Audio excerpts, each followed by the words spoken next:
Hi everyone! Ako mula yung Agent Sela. At ngayon ay isang Alice Townhouse na napakagandang renovation. Alam niyo ba, nasa 300,000 plus lang po ito.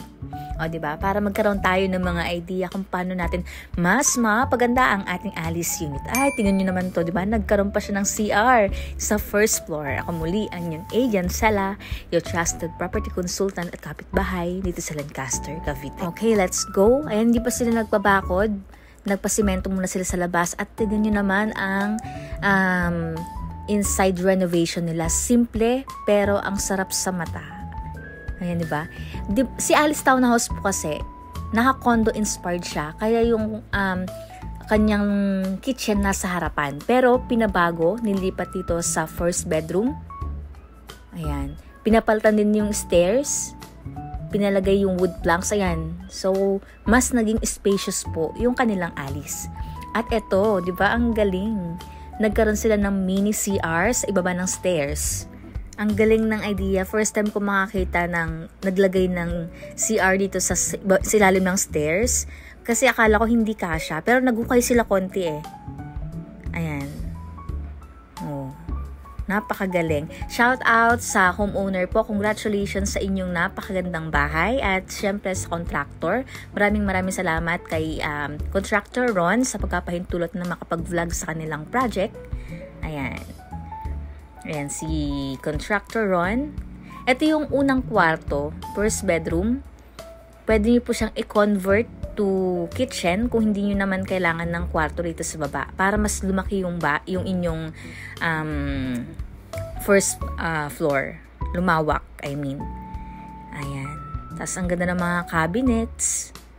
Ang ganda sa mata ng ng white and medyo motif na team kahoy.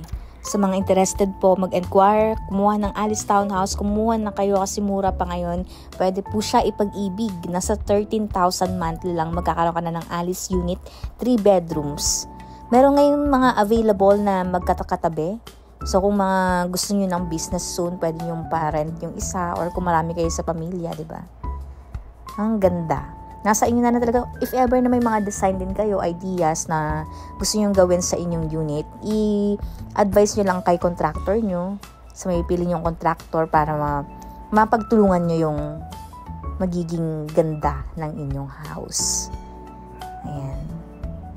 Free tripping tayo everyday. Meron tayong minsan nag-available na ready for occupancy. Ang ganda ng wood planks. Ang ganda, no?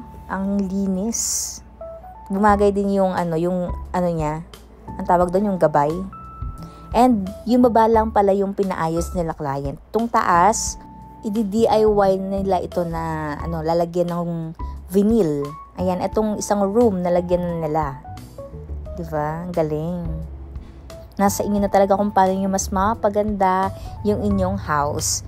And itong CR sa taas, hindi na rin nila pina-change kasi maganda pa naman yung tiles, maayos naman. Ayan, baba na tayo uli.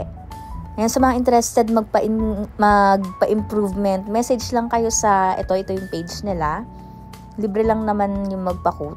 Ayan, para ma-check nyo na rin yung mga pwede nyong gawin at gastusin sa bahay nyo. Ayan, ako mula yung Agent Sela.